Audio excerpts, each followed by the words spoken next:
Yellow. Mellow, Welcome to Jenna and Charles. I'm Jenna. and I'm Chels. And today we have more stories for you guys. We have good stories from the No Sleep subreddit, like always. Charles, have you ever gotten a call from 911 before? I think I'll be very worried if I ever receive a call from Well, 911. the story I have for you today, OP is getting calls from 911. So let's just imagine how that goes. Okay. Okay. Alright. I'm curious to see how the Oh, dynamic it's a good works, one. you know? All right. So, and then you have a story for us. What do you have, Charles? I have a story about a wife forgetting to clear her browser history and Oh, her husband finding oh it. boy. Clear your Yeah. cache, okay? Clear your cache, your history. Cookies don't do it, okay, people? At this Clean point, everything. even VPN don't do it if it's on the computer, so be Yeah. mindful. You you know, you can either clean it or fully assume whatever is in there, Yeah, you know? that's that too. Um, I'll get started if that's okay. Yeah, go ahead. All right. It's the title is My Wife Forgot to Delete Her Browser History. I can't believe what I found. 4:34 p.m. How to stop husband from cheating. I had only clicked on the history tab to delete the last thing I'd searched for when I noticed the entry. Hurriedly, I finished zipping up my fly and stared at it in bewilderment. Amy and I had been almost too careful. We had never so much as looked at one another in my wife's presence, let alone done anything that could have raised suspicion. There was no way she could have known what was going on, even if she had looked through my phone. With a heavy heart, I'd forced myself to delete any incriminating photos Amy sent me after I was done with them, and we had a strict call only policy. Amy was our latest hire, and aside from being great at her job, she excelled in garnering male attention. Everyone loved her. She was strikingly beautiful and uninhibited to the point where her energy felt almost carnal, sending all morals and restraints out the window. I tried to ignore her at first, even finding excuses to go home early, but eventually her charming giggle got the better of me too. 4:37 p.m. How much does divorce cost? Droplets of sweat sprang out on my forehead. What? Was my wife planning to divorce me? But why? There was no way she knew about Amy and me. Was there someone else? Was she planning to accuse me of infidelity, all while going at it with some lover boy she had met at her yoga class? 4:39 p.m. Why do humans feel emotions? I pursed my lips. If by some miracle my wife did know about the affair, I couldn't imagine the way she must have been feeling. I woke up late this morning and found a note on the kitchen table saying that she didn't want to wake me and that she was out doing her Saturday errands. I almost felt compelled to call her, and oh, I flinched as a large drop of blood landed on the keyboard. What the hell? My first instinct was to look up at the ceiling. Nothing. A strong metallic smell made me come to my senses. I brushed my hand against my face, a bright red smudge on my palm. I stared at it alarmed. I'd never gotten nosebleeds before. Aside from the time I got hit in the face with a football in high school, my head raised. I scrambled to my feet and made a dash for the bathroom, my hands cupping my throbbing nose. Once I had managed to stop the bleeding and clean myself up, I returned to the computer. 4:44 p.m. Which part of the brain is responsible for love? This was an oddly specific search. I couldn't recall my wife ever being interested in science or biology. I checked the account logged into the browser just in case. Perhaps this was someone else's history altogether? Or maybe we'd been hacked? No. Seemed like everything was in order. My wife's smiling face stared back at me from the login window. What was she doing searching for brain parts anyway? 4:49 p.m. What is excerebration? What? What was excerebration? Some kind of fancy divorce? I never heard of the term in my life. I didn't even hesitate before clicking it, eager to find out what my wife was planning for us. I wish I hadn't. As the results came up on the monitor, my stomach lurched and my gag reflex kicked in. The images were graphic enough for my hand to automatically gravitate towards the return button, but a short paragraph in bold caught my eye. An ancient procedure involving chiseling through the bone of the nose in order to scoop out the brain matter. My heart hammering in my chest, I clicked the back button and scanned the rest of the entries. 5:01 p.m. Can a person live without the hypothalamus? 5:05 p.m. Location of the hypothalamus. 5:11 p.m. How much temazepam is safe? My skin crawled as I read, but I couldn't look away. I was so immersed that I didn't even hear the front door bang. Honey, I'm home. I stared at the wall, too shocked to reply. What was I meant to say? How was I supposed to ask her about all of this? I stared at the wall, too shocked to reply. What was I meant to say? How I reread this, sorry. Hello? She called again, her heels clacking towards me. Hey! I choked, throwing the box of tissues into the drawer. How was. Oh, good! She smiled as she appeared in the doorway. How are you? You had quite a lot to drink last night. I did. She studied me as though she wasn't sure whether I was joking or not. What's all this? I asked, gesturing to the computer screen. She joined me at the desk, frowning at the clammy wood surface. What? I pointed at the boy's browsing history, my index finger shaking visibly in the air. Oh, she flushed, two pink dots appearing on her cheeks. Well, you did say we could try it, so I had to do a little research, you know? What? I said we could try what? Oh, she waved her hand dismissively. The X-ray something. You probably know better. My blood ran cold. The exacerbation. Karen, what did you do? But before she could say anything, a splash of blood landed on the carpet, and then another one, and another. Karen watched me, her skin growing pale. What?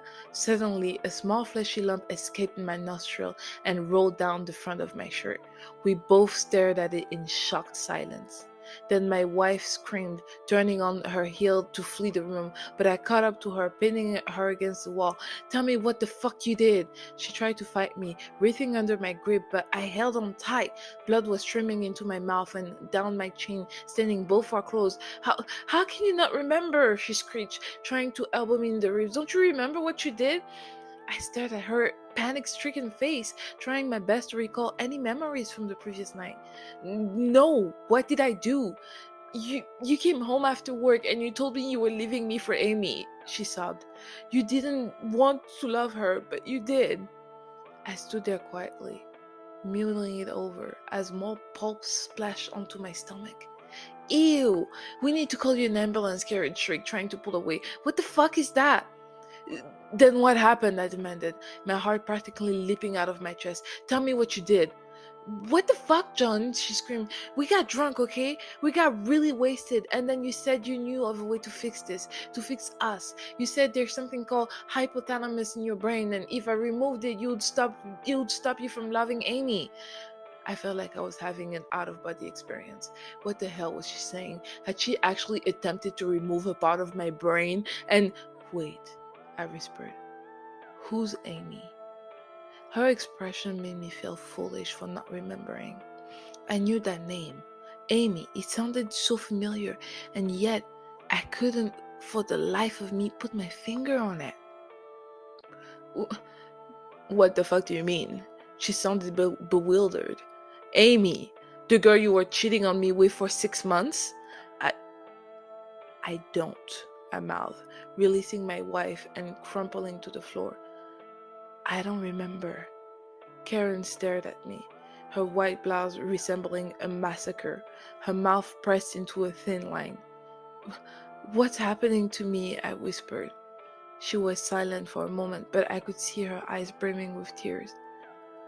Honey, What if I accidentally hit your hippocampus instead? What? That told me nothing. For fuck's sake, Karen, I'm not a fucking encyclopedia. Enlighten me. What the hell is a hippocampus?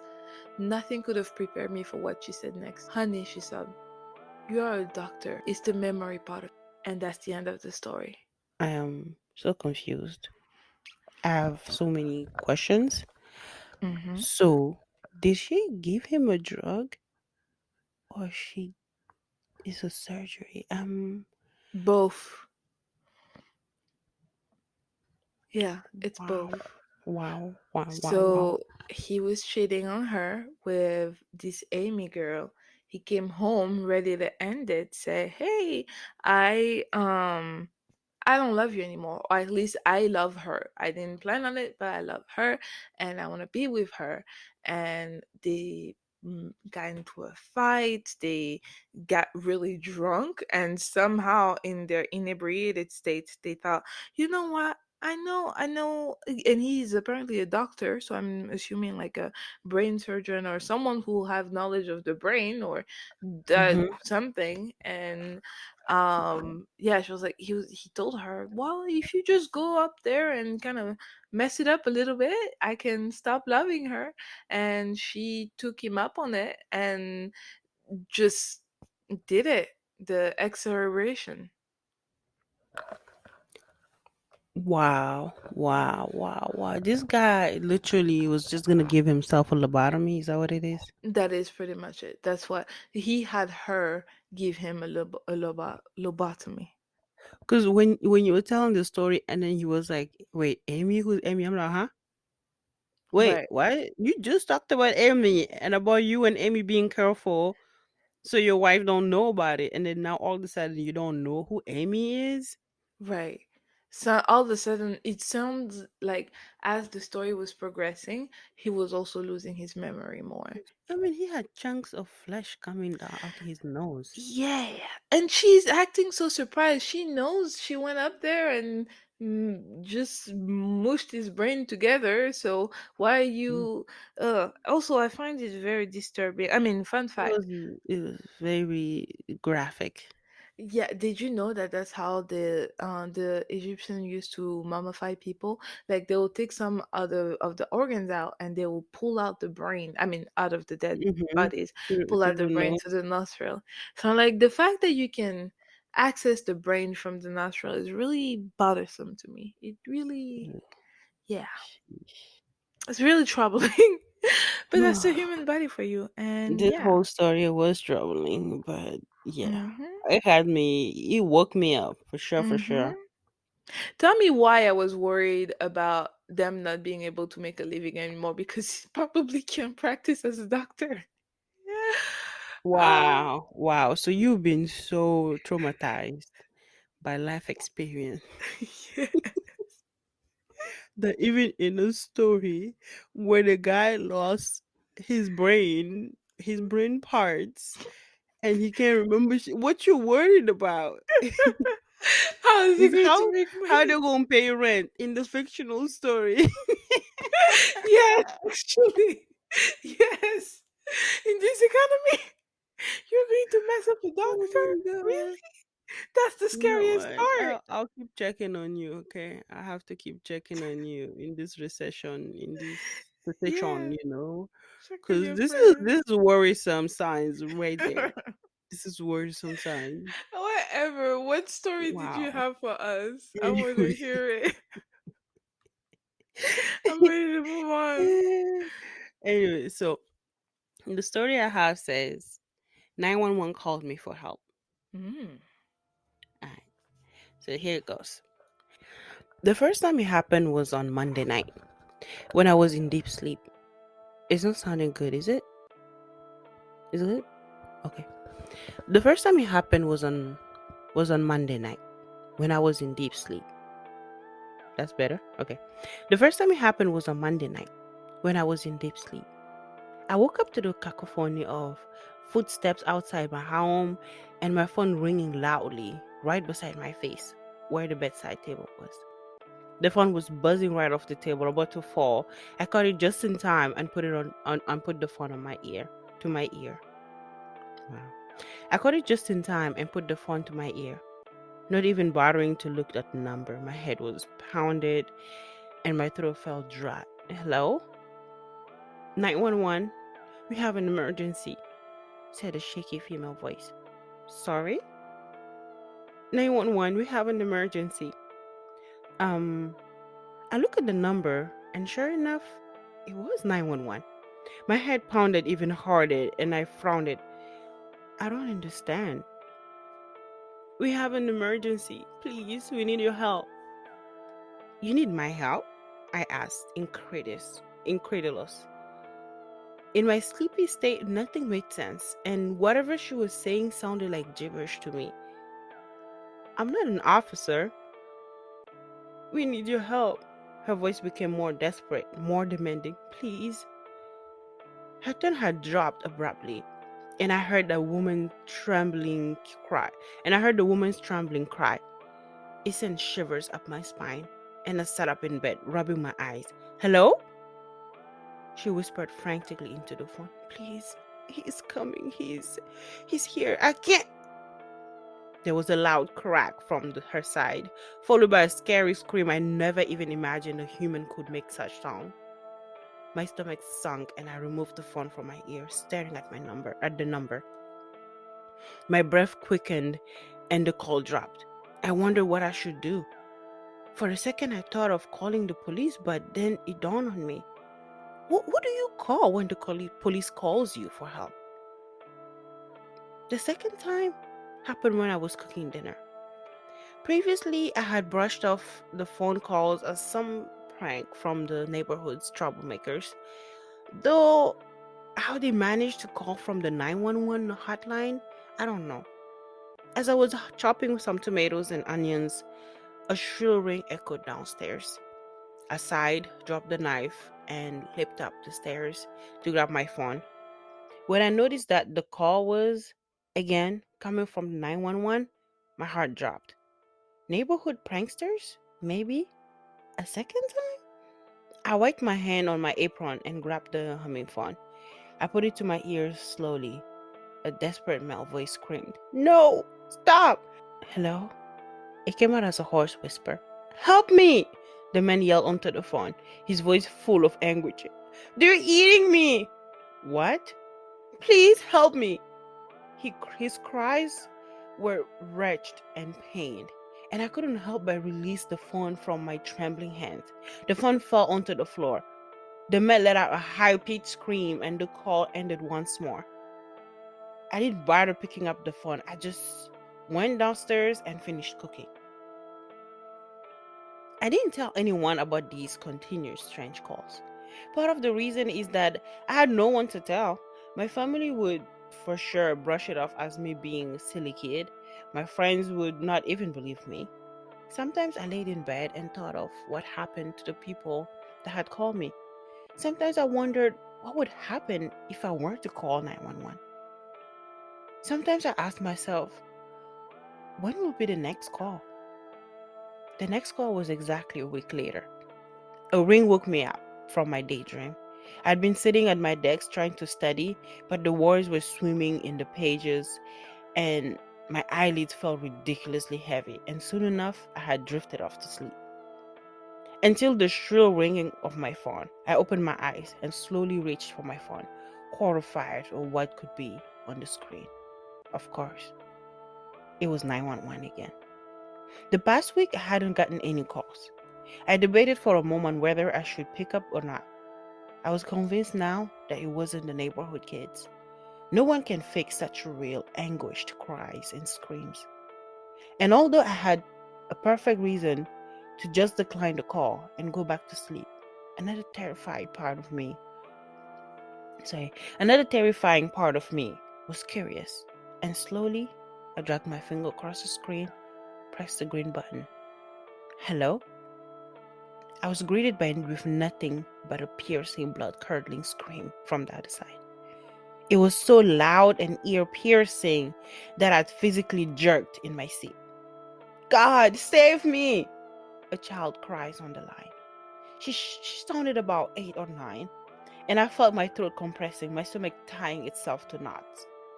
God, save me, please! I heard her plead, followed by a very loud sound of slicing.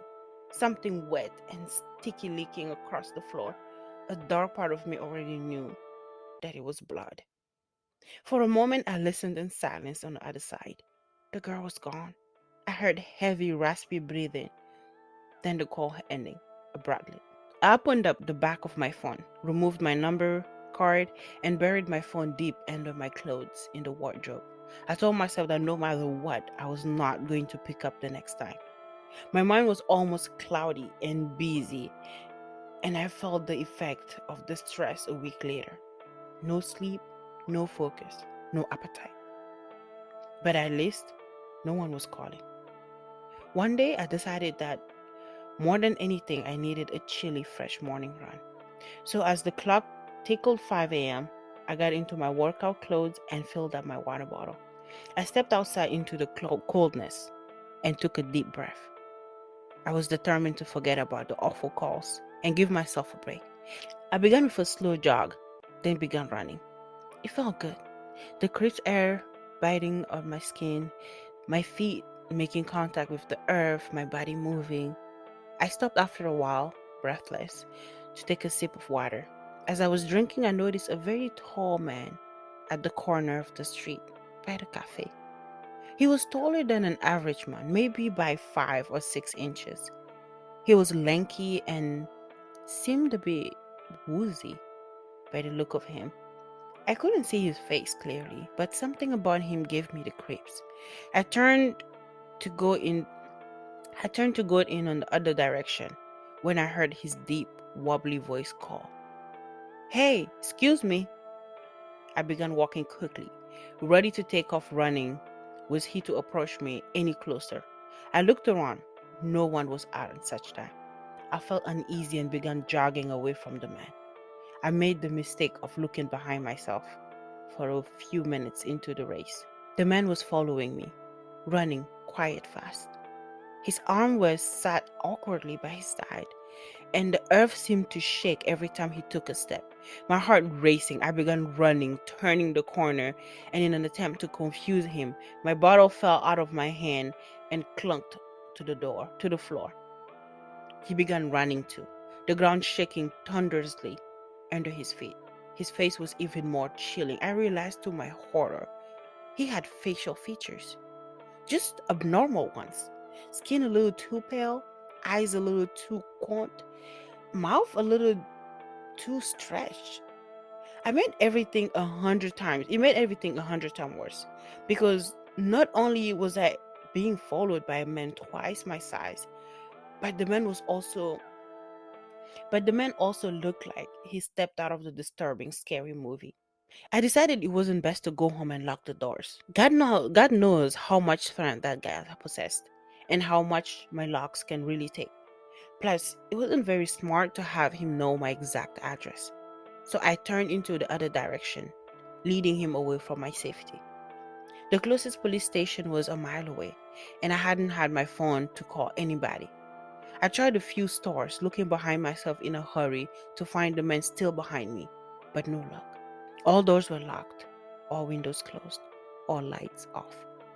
Every store, every cafe, every house, no one answered the door, and I didn't see anyone outside. Very unusual because normally at this time people would be out walking their dogs, hurrying to the bus stop, or going for morning runs. It made my stomach turn as if everyone was in some horrible joke that I didn't know about. After a while, I began feeling seriously afraid. The man was still on my tails, and yet he couldn't give up. Every few minutes, he was below in his imbalanced voice. Hey, excuse me? Even the sound of his shrill voice scared me. I stopped for a moment to catch my breath. We'd been running for what seems like hours now. I wondered what he would do if it reached me, and that kicked in the adrenaline. And I began running again. I cursed myself for leaving my phone at home, and even worse, taking out the number card. Soon I spotted a KX telephone box by the side of the road, near what seems to be an empty restaurant. Not daring to look over my shoulders, I ducked into the tiny space just as the man reached me. I locked the door and he began pounding aggressively, his face skeletal and monstrous looking. My heart pounded at the sight of him. I grabbed the telephone, dialed 911, and I put the phone to my ear, praying. The man was pounding on the glass so hard that I thought he'd shatter right then and there. I took a deep breath as someone picked up on the second ring. Hi, who's this? And that's the end of the story. Uh-oh. That does not sound like 911. No. 911 doesn't say, "Hi, who's this?" They're like, "Hello, 911. Yeah. What's your emergency?" Or something like that. So it just sounds like he just got caught into the same cycle. I think so. He became the 911 caller. Mhm. And that is, Oh, yeah, because he was getting the 911 calls yeah. from the people that were getting attacked. Yeah, and now it And then now that he is in the same situation, being chased by the creepy guy, when he called 911, he called somebody somebody else. And to technically, he called the next victim. Okay, now what universe are they in? Why is it not going to the real 911? I don't know, but it seems like whenever that thing is there, it just creates like Uh-huh. its own little like It warps universe. time and Right, right, mhm. right. And the calls don't go through. Basically, when you call 911, you just call the next person that's gonna get killed. Yikes. That's oh, I Yeah. hate that. See, that's why you shouldn't pick up numbers you don't know. Yeah, yeah, yeah. Scam likely or not, me, I have a custom thing on my phone and it says, I can't talk right now, please text. Nice.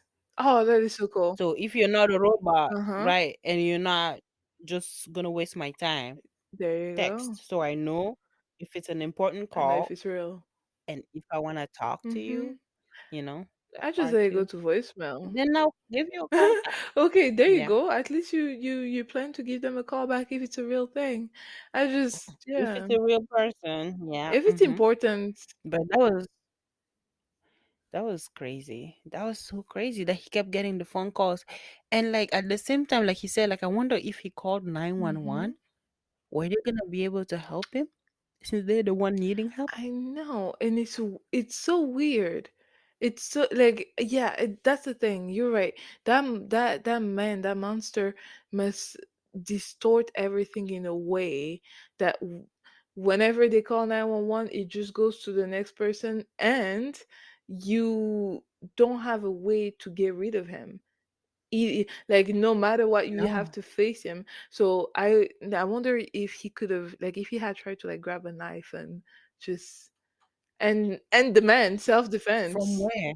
When and where was he gonna That's grab the true. knife? Because all the stores are closed. Mind you, it's 5 a.m. Mhm. All the doors are locked. Every house he knocked on, nobody answered. And basically, he was like in a different time, Mhm. dimension type of thing because nobody was there. Usually, he's like he says, like at 5 a.m. By then, people are out trying to Yeah. catch the bus to go to work. 'Cause some people have early shifts, some people are running, but it was Mhm. nobody on the streets. That was the Grim Reaper. You know, that's Oh, what if that's actually what happens when it's your last moments, when death comes for you. It's not the typical image of the Grim Reaper with like the scream mask and the black cloak and the big ass fork. I so mean, you mean to tell me Usain Bolt is immortal because he will bolt? you So know that means what? it's all about endurance. Plot However long twist. you can run Plot until he twist. can catch you.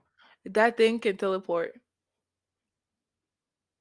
Yeah. You know what? You cannot do Yeah. that. You cannot do that. How No, do no, you no know? way. How do you Uh-uh, know? uh-uh. How do How do you you know? know? I Because we're mean, going off of the theory of the story. Now why you not? just gonna pop in teleportation. I mean, I can fine. You're right. That's fair. There's nothing. So he can warp time, but teleportation is above what we're thinking is possible. Okay. Well, in this situation, yes. That's Okay. he's giving you a fair, it's a fair game. Like run as So far if as you you can can. run, you can. I don't know if you can even get out of the situation. I don't know. Yeah, I don't. I like Right. none of it, you know. I'm okay. I'm okay not like again, I won't pick up. No number if I even if I see 911 calling I me, think I I will not would though, pick out up. of curiosity. If I see Curiosity. 911, I'll be like, oh, I just want to see what these cameras have up their sleeve this time. I'm like, I just gotta know what they want to tell me as 911. Yeah, no, I And I can't. will pick up. I would love to be a hypocrite and say I wouldn't, but I think I would. Because even when I Scam would. Likely calls sometimes, when I'm bored and I have time, I pick up and I entertain them until they realize that I wasted their time and they hang up on me. But I could see that. I I could did see that that. once too. I did that too. We spent like a good 20 minutes, and that guy was so excited. He really thought he got me. And he was telling me that I got selected out of the people to get like a scholarship. And I was Ooh. telling him, I'm like, wow, I'm like, I don't think I qualify. He's like, oh, no, no, no, you qualify. It doesn't matter if you want to go to school or not. Like, Oh, your phone really? number has been picked. And I'm like, so the government is using phone numbers now to do like some sort of lottery Free for like money. free money for school. Even if I don't go to school, I can get the money. He's like, yeah, yeah, you can still Wow. get the money. So all you need to do is give us your bank Social. account informations, and then we send you the money. And I'm like, oh well, but like I don't have a bank account. I'm like, Ooh. how do I get the money? Can I get it in like a gift card or something? And he was like, yeah, you can definitely get into a gift card. I'm like, can you send me into a gift card? He's like, yeah, yeah, we can do that. So I don't know what his plan was from there to Wow. scam me, but like, Buy the yeah. So gift I card. told him, how do I know you're legit, right? Yeah. So he sent me some bogus website, and I went and look at it, and it was just this one page, WordPress type of thing. And on top of that too, it was like a lot of people that were like looking up the same thing and saying that it was a scam and stuff. So I was like, Mm-hmm. all right, great, I'll call you back, as soon as I'm ready, and he was excited, but yeah, Oh. we left it to that. All right, well, thank you so much for listening to the stories and joining us today when we were telling the horror stories. I hope you enjoyed it because I really love the stories. They were both so interesting. Like the guy that just bled his nose out, His brains out. and then I mean, yeah, his brains through his nose. That's what my brain was trying to Mm-hmm. say. But yeah, thank you, and see you on the next episode. Till Bye. then, bye. Toodaloo. Toodaloo.